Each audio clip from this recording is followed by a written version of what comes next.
Hey guys, Long Haul Larry, Big Blue. We are actually sitting up in Shawano, Wisconsin. It is Thursday, November 15th. And this is a little different than when I come in here on Sundays. During the week here, when you come here, you actually have appointments and you gotta sit here and wait for them. So I'll be sitting here. It's kind of silly too because they have, 6 docks and they have 5 open. And there's like 5 trucks sitting over here. But this is the way they do it during the week. It's just the way it is. On Sundays, they're pretty relaxed and stuff. You pull in, they shoot you into a door and stuff. But not during the week. What else is going on? Hey, Brandon Cadwell, I think your name is. You were the one who won the Little Johnny. So you won your Little Johnny on last Sunday.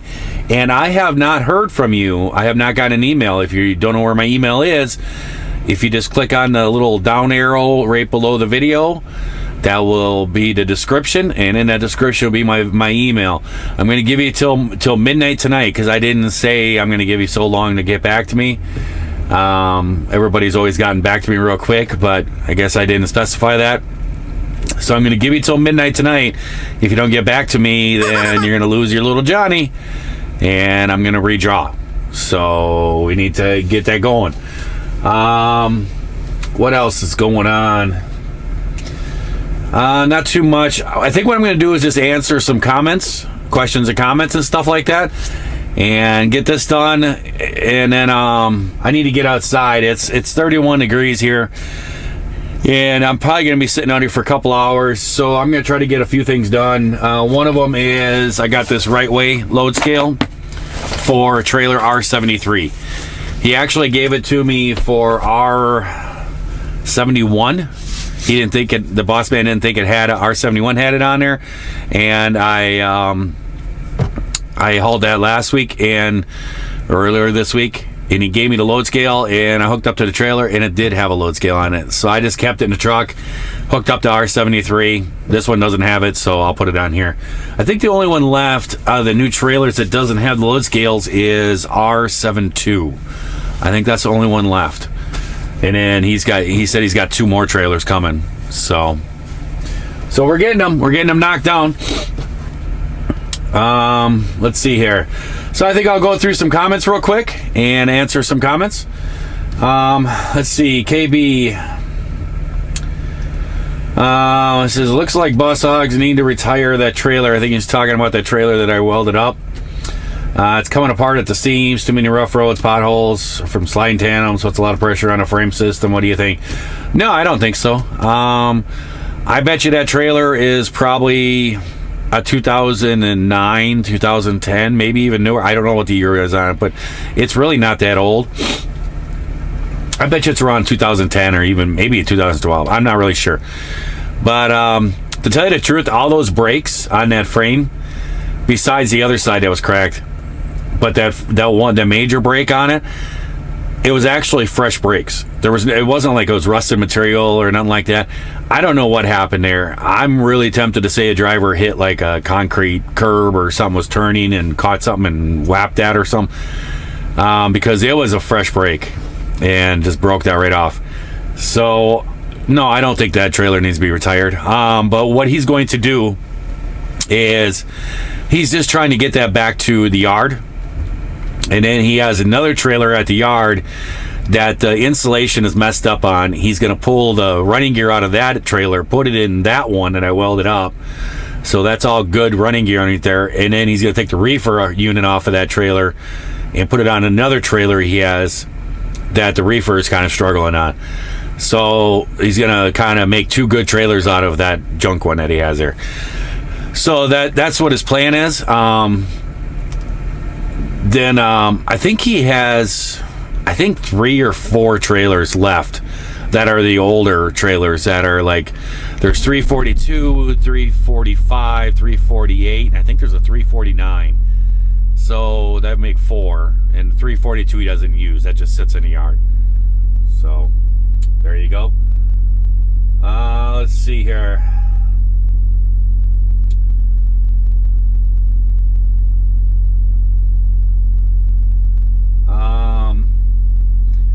Brian Jones is asking if I found Johnny a little lady friend. No. Me and Johnny are bachelors.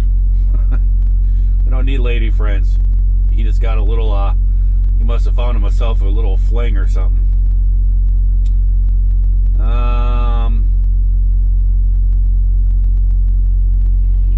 Yeah, right here. Anthony Perot. He says trailer 345 is one of the trailers in ADL's fleet when I first started watching JBG Travels. I believe the other ones are 348, 349, 350. I don't know about a 350, but there's a 342. So, yep, the older ones are still around. And then somebody asked Bill Whalen, it says, I hope this wasn't part of your 34-hour break. Yeah, it was.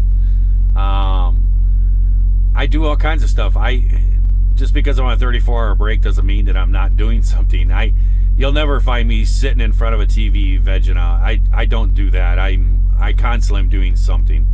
I can't just sit in front of a TV and just stare at a TV for 30, for a break or something. That's just not me. I'm always doing something. Let's see here. Oh, Chris Springer. Yes, Larry, are you getting a new Volvo like JBG? No. And I don't see any new Volvo at the yard either. Might be something with that. But no, I am not. Actually, boss man, he was, because I tweaked my back, and he was talking to me about how to get back here so I could see my, chiropractor, doctor guy, and get put back in. He was, we were talking about that, and he's like, he goes, these new Volvos are going to have massaging chairs in them. I just looked at him. I said, I've yelled at John about this. He's all excited about this massaging chair. Don't we get enough vibration and road bumps and everything else that we don't need the chair to vibrate also? I told him, I said, no, that's not going to get me into one of these trucks. So I'm good in Big Blue. Me and Big Blue is good. Zibata, I think the name is. He was asking what year the trailer was that I was welding up on. Like I said, I don't know. My guess would probably be like a 2010, 2012, somewhere around there. Let's see here. I don't know why I highlighted those. Just people complimenting me on fixing up that trailer and stuff. There was a lot of comments about my pay. I've explained this in the past. A lot of people were pretty worked up, actually. It seemed like about why I would be doing these repairs and all this other stuff. And do you get paid? Question mark, and all this stuff. You better get paid and all this. I've explained all this in the past. If it's a small job, like I'm going to go put this right away system on, I'm not going to charge the boss for that. That's just, it's a quick job that I do, out here in the road. I can do these things. I don't worry about that stuff. When there's a bigger job, then I do these things. He pays me. I've never said, okay, you owe me this much money. He's never said, okay, I'll pay you this much money. I just get a paycheck and there's a bonus on it. And it's come out good every time. So I don't worry about it. I'm willing to help out and stuff like that. And especially on that occasion, that really helped him out because he had a trailer in Wisconsin that was broken down. I have a shop in Wisconsin. I can do things. So it basically just helped out. Same thing. Smooth Operator's asking right here. Do you get paid to work on bus's trailer or tractor? I'm just wondering. Question mark. Yes, I get paid. It's all good. Neil Ford says, I was actually just talking with somebody else about this last night. He says he had his triangles out because he's broke down. It's the law. Maybe. He was on an off-ramp. Trucks all night long park on the off-ramps, on-ramps. That's why I was saying that. He was actually off the highway on an off-ramp, off the off-ramp on his shoulder. So that's why when I pulled up, I was like, why does he have his triangles out? It just didn't make any sense to me. But it's fine. I mean, he could have his triangles out. It's all good. It's not a big deal. Let's see here. Oh, Rusty. He's saying I'm glad I'm back. He says, did you ever go muzzleload hunting? No, I have not. I've never shot a muzzleload gun. Never really something. And with that deer hunting, I have had some comments of people saying, because I said, I think last weekend was the last weekend for bow hunting. They do stop the bow hunting. The bow hunting is open until like January. But what they do is they shut down the bow hunting like a week before the gun. And then they give everything a rest for like a week. And then they have gun hunting season. And then after gun hunting, I thought maybe it was before, but I guess it's afterwards. After the gun hunting, then they have muzzle loading for a week. And then the bow hunting opens back up again. They do that because the bow hunting guys, they're out there in camouflage and everything else, and they're trying to hide, and trying to blend in and everything to get the deer to come close. And if you had these guys out there with all this camo and everything trying to hide, and then you had guys walking around with guns and everything, those guys got to wear blaze orange, and so they want to be able to see each other. So you can't put the two together. So they always shut down that for the gun hunting season.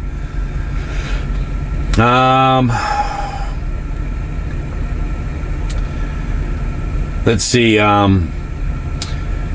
This was about visiting that CB shop. Sam Ford. He says, I wouldn't hesitate buying from that shop. Seems honest. On your CB, you got to have one for the road conditions, Rex. Yeah. I actually like that place a lot. Some people commented saying that he wasn't very talkative. It seemed like he didn't want to sell you anything. He didn't seem like he wanted to sell me anything. He really didn't. He wasn't being a salesman or stuff. He was just giving me information. And I kind of really liked that. He wasn't pushy at all. And that's why I went back out to my truck. I grabbed my CB, took it back in there. I said, hey, do you have the time to test it? And I said, or otherwise I can come back, drop it off. And he's like, no, I'll take a look at it.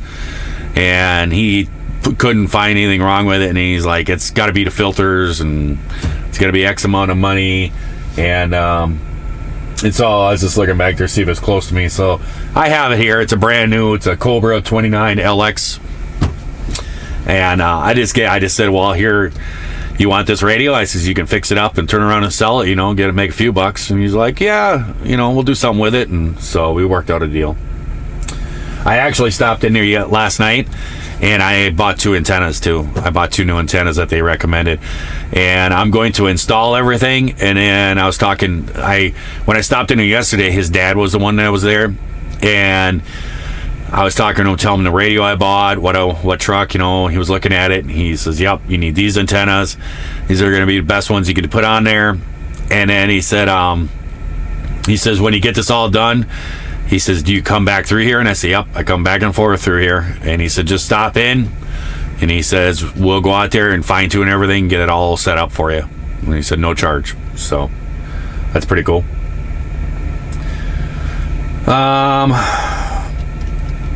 Let's see. Ken Shaper says, hey Larry, how much oil does a truck cab have in its reservoir? And does the oil gauge display show a much different oil pressure when it is a gallon low? There is no reservoir. It's just the oil pan that's underneath the engine. That's where the oil is held, and that holds 10 gallons. There is no reservoir that automatically feeds oil into the truck when it gets low or anything like that. There is some trucks out there that do have that. That's kind of a customized thing, but no, there is no reservoir. And no, I didn't notice any oil pressure change. Usually if you do get like a couple gallons low, you will see a difference in the oil pressure, but I didn't see any difference in it. And I've been watching it and stuff, and it's been getting a little bit lower and a little bit lower like every week, and I just been waiting for it to hit that ad mark, and it just so happened that's the night it hit.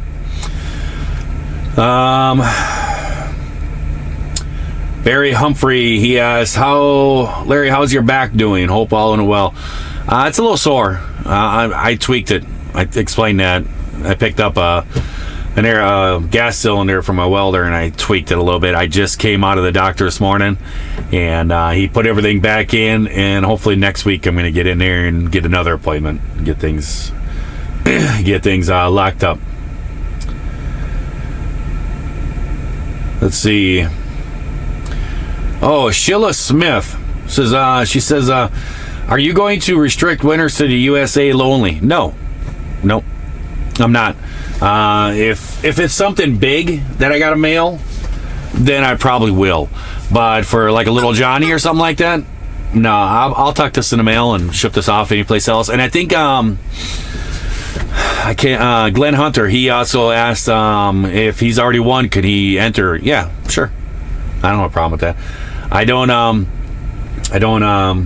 have any choice on that. The computer picks the winner. I don't even pick it. So I'm leaving that open. I know if it goes Australia or UK or whatever, I know it's going to cost me a little bit, but that's okay. I'm fine with that. But if it's something like a big box or something like that, yeah, I'm probably not going to do a intercoastal or intercontinental shipping on that or something like that. Let's see here. Ken Rossner says, I don't know where this came from. Says, you did not let me know your shirt size. I don't remember you asking. Extra large. Let's see. Oh, Paul Lewis. He says, love my videos. Sure hope you're over whatever you had. I'm getting better and better. It's got a question. You talk about a 14-hour clock, but you can only drive 11. What happens with the other 3 hours? The other 3 hours, you can do up to 14 hours of driving and on-duty time. On-duty time is unloading trucks, backing in the docks, switching trailers, that fueling, all those things that you could do on duty. That can be in that 14 hours. And that total 14 hours before you have to take a 10-hour break. But you can only do 11 hours of driving. And so you can take off, drive for 8 hours, up to 8 hours. Within that first 8 hours, you have to take a half-an-hour break, that mandatory half-an-hour break. And then once you're done with that, then you'll get another 3 hours back with a total 11 hours that you can drive. Now, there's all different things of split sleeper berth, and it's just a whole bunch of stuff. But if you just spell it out, 14 and 10, within that 14 hours, you can drive 11. You can do 3 hours of fueling, unloading, loading, whatever, dropping trailers, and then you have to do a 10-hour break to get back your driving hours.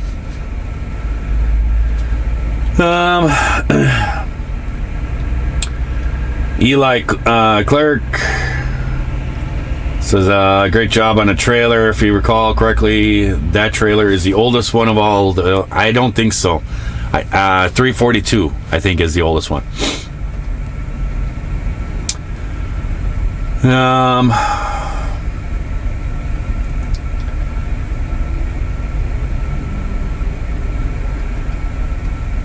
Ben Planta, he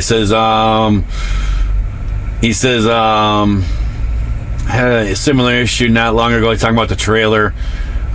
He says, since you're doing a structural fix, doesn't that need to be inspected and approved and certified and all this other stuff? I don't know. I've actually stretched trucks. I've cut truck frames and welded truck frames, and I used to be a mechanic, and I used to do that. I used to build trucks. I don't know of any inspection or nothing like that. I don't know who would inspect it. I mean, you don't go to the DOT and say, could you come outside and look at my frame to be inspected and stuff like that. I know somebody had an issue that I was doing it, and who's going to be liable and all this other stuff. It's okay. Sometimes it just need to take a breath. And then TCI Fusion was asking, he's saying you should have done the other side as well. The trailer's just going back to the yard, and then they're going to pull that suspension out. So that's why I didn't. I probably, if it would have been my trailer and I was going to be doing it longer, I would have done a lot more to it, and I would have played it the other side. But it's not going to be staying in service. That suspension's coming out, so just did enough just to get it back there, plus whatever.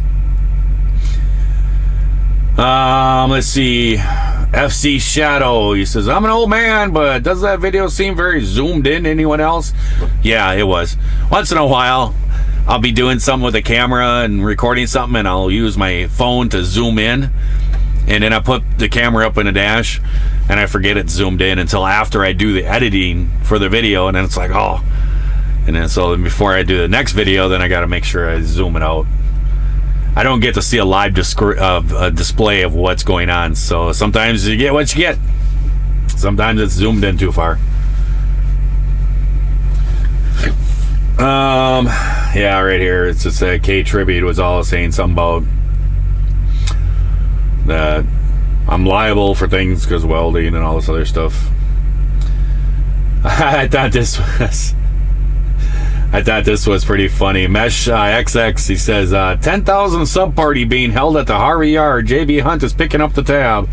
Homeless gentleman at 172 and Halstead is the master of ceremonies. I thought that was pretty funny. Oh, James Zimmerman says, hi Larry. Hey, is the engine puking out oil all over the rear main, or is it using oil? Drive them safe. See ya.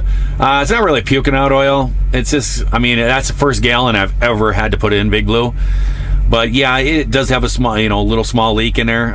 We're working on trying to get me off and get the thing home, and that's what we're looking at next week maybe. We're trying to work it out. I got to get a tool though first, a special tool for doing it. But that's what we're working on. I don't think Big Blue's using any oil. I think it's just been slowly leaking out. I've been watching it, and it's just slowly been getting lower and lower. But to tell you the truth, that's I think about 30,000 miles since my last service. So I've used a gallon 30,000. So it's not really puking out. Peter Morrell wants my autograph. I'm not sending out blank checks. I've had a few people asking me for my autograph. I'm not sending blank checks out to you, so stop asking for. A lot of people seem to be saying that the idea for my giveaways is a good one, and there's going to be a question about that coming up.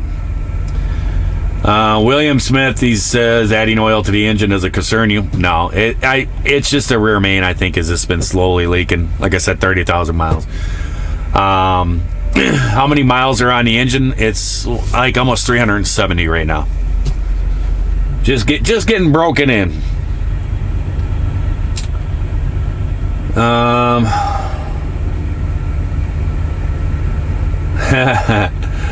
Soko Selector says, I hope I'm having a great day. Be safe out there. Should tell the boss to get a moose guard surround for John's next truck. Ha ha. You don't even know how you're actually on something there. Henderson Maynard says about welding a trailer. Nice job. Is that a MIG welding machine? Yes, it is. It is a Miller-Matic. I can't remember the number on it. I've shown it in past videos. It's really cool. You don't have to like adjust the speed and the temperature and everything on it. All you do is you just set one knob to the metal thickness that you're welding, and then you put it on auto feed, and it automatically sets everything for you. It's pretty cool. It's kind of a lazy welder there. Kind of gotten a little too used to it, but somebody else made a comment that I should have stick welded it, would have got better penetration and everything else. Yes, I probably should have, especially welding outside, because the wind was gusting up underneath there and it was blowing my MIG gas off my weld. It was kind of a pain in the butt. It was a little tricky. It didn't come out the best that I would want it to. It was because it was outdoors. I would have built some kind of shelter around there and everything, but yeah, a stick welder would have been better penetration. But my stick welder, I have two of them. I have a Miller one that something's wrong with it. It doesn't do things right. So I need to get it repaired. But then I have another one, but that one doesn't have wheels on it. It's down in my shop, and I can't get trailers into my shop. It's too tight down there. I can't get a trailer down there. So I was kind of stuck with that. So I used a flux core wire and used also 70-25 gas. So it's a dual shielded wire, which actually does give pretty good penetration. It's actually how they weld pipelines. They use that because it's a real strong weld. So Gary Maxfield, he says, Larry, do reefers use enough fuel to consider using dyed fuel? Yes, they do. When I was independent, there is a truck stop over in Lemire, Wisconsin that has off-road fuel, and it's like $1 or something cheaper. And I used to stop in there every week and top off my tanks, top off my reefer tank. But the problem is that with this here and driving across country and everything, it's kind of hard to find off-road fuel. Most truck stops do not have off-road fuel because I think it's because they're afraid the truckers will use it in their trucks. And if you get busted using that in your trucks, that's a bad thing. Most truck drivers don't even know anything about dyed fuel. They would pull it up, they would just see the lower price fuel and just put that in, and then it'd be going, why is the fuel red? But yeah, it definitely is worth it. When I was, like I said, when I was independent, I used to fuel, all the time. That was a truck stop had it, and it was a lot cheaper. Robert Hager says, I was just wondering if there was a suspension, was this a fail or an accident? I kind of have a feeling it was an accident. I don't know. I really do think that somebody hit something because it was such a clean break, and it was good metal. It wasn't rusty at all. So that's not normal. Let's see. Pete K, he says, he's talking about Eric's truck. He says, it sounds like bad cam bearings with the oil pressure. I really don't know what fixed it. I know Eric is out running. I know he did get running. The last thing I heard, it was the oil pressure. They got something working with that, but then the truck was derated. It would only go 5 miles an hour. I don't know. And then there was talk of a wire harness, or I don't know. I really don't know what happened, but yeah, I don't know. But I think that it is out running.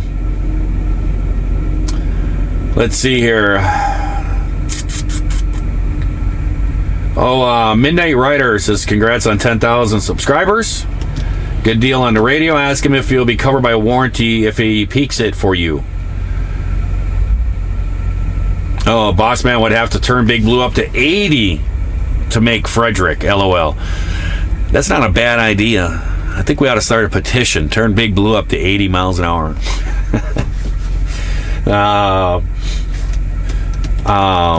I don't know. I don't know if that voids a warranty or not. I don't know. I would think that they would stand. They did say there was a warranty with it. That's right. When I was checking out, I think he said it's a year or 2 years, something like that. He said it's a manufacturer's warranty, so I guess it wouldn't hurt anything. Let's see.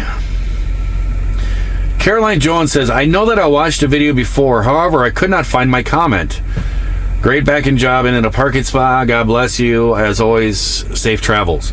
Yeah, I don't know what happens sometimes. Some people's comments gets thrown into, there's a folder thing on YouTube. And sometimes if people curse and stuff, I have certain words that I have blocked. People try to spell them different to try to get around it. But I have like a lot of profanity. I have it blocked. So if there's that in a comment, it will automatically put it into a file or whatever, into a separate folder that it says blocked comments or whatever. And sometimes people's comments are in there and there's really nothing wrong with it. I don't know why it does that. And then there's a folder called spam, and I don't know why it puts people's comments in there sometimes. Well, every once in a while I go through there and it says there's like a couple hundred comments in there that didn't get posted, and I go through and I kind of try to go through and look at a few of them, but it's a lot of work. But yeah, sometimes it pulls people's comments out for some reason. Don't know why.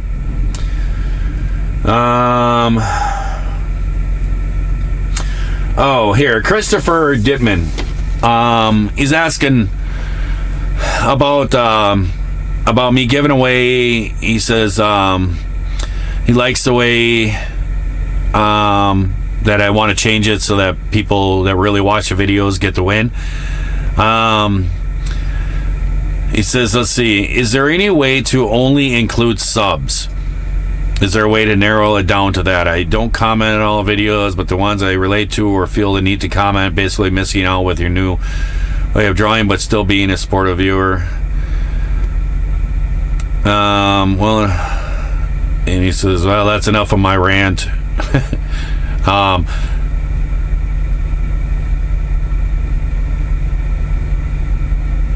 Oh, and he says, oh, by the way, your boss gave you the password to JBG Travels trailer so that when he goes on vacation, you can call John and get him back on the right road. Yeah. I'll explain it real quick. YouTube has rules for giveaways and stuff. It's real funny and stuff. A lot of channels do it stuff, and doesn't seem to be a problem. I just don't want to run into problems. When I do a giveaway or contest or something like that, it has to be open to everyone. At first, I said it could only be subs. I was going through, I was checking everybody that would enter into it to see if they were sub. I was going to my sub list and everything and doing all that.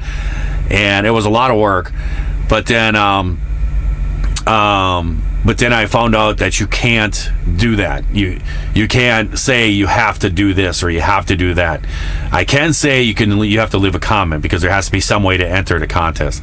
But I can't say you have to stand on one foot while tapping your head, or you have to click the subscribe button. I can't force you to do certain things. I guess that's against the rules.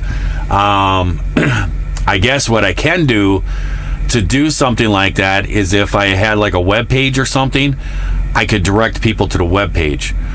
Or if there was a Patreon or something like that, you could say if you go over to Patreon, there's a giveaway that's coming up or something like that. Those things, and those can be more specified. But this way here, I just can't do it, and that's fine, But I know that when I do a giveaway, I see like it gets a lot of views, and I see a lot of names that I've never seen before.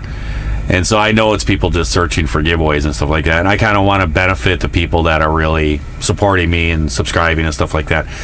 So, and I also can't say, I can't do a giveaway to get something. So I can't say, if I get 10,000 subscribers, I'm going to do a giveaway. So that's why there's a wink, wink a lot of times.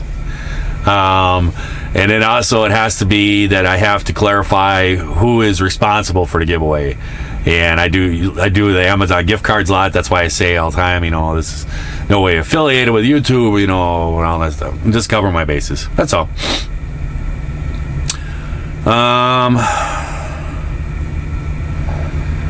Let's see. Oh, Eric Wilson, he says, hey Larry, isn't there a stipulation where you could have driven the rest of the way without being in a violation? I could have went to off-duty driving, but that would have been a violation. Now see, like I'm getting empty here.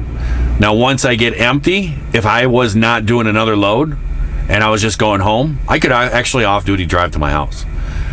But if I'm heading in the direction of my next load, then I can't do off-duty driving because you're actually doing regular driving. You're working, going towards where you need to pick up or whatever. So there really was no way that I could get around that legally. So I just ended up having to shut down.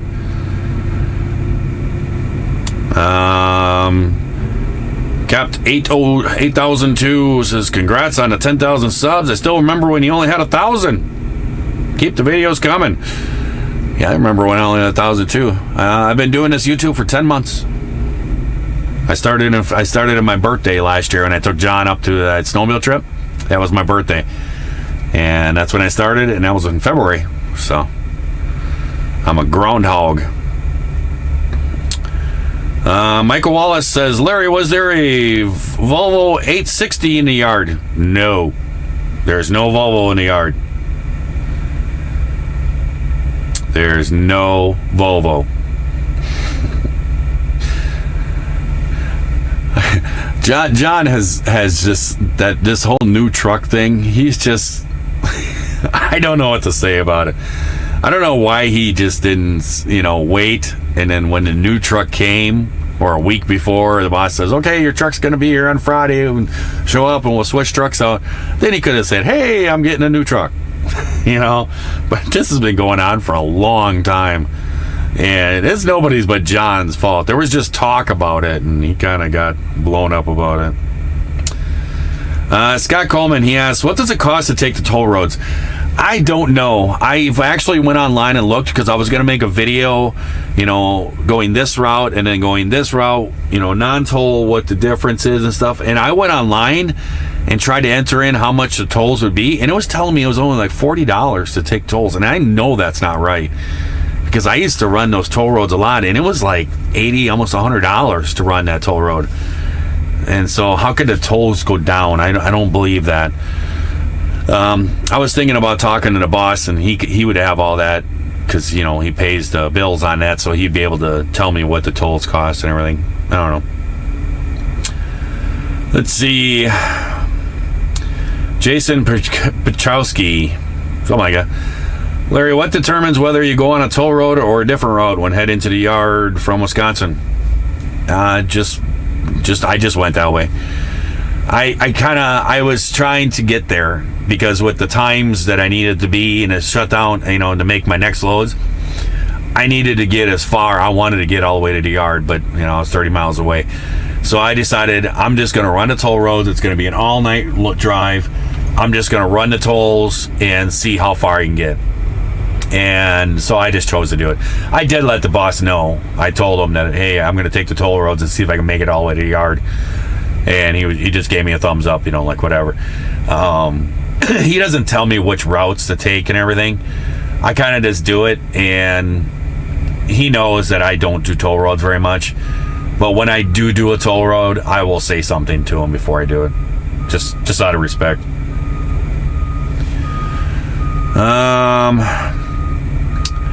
Well, I'm never going to be able to pronounce this. Ciaran, C-I-A-R-A-N, McNanus.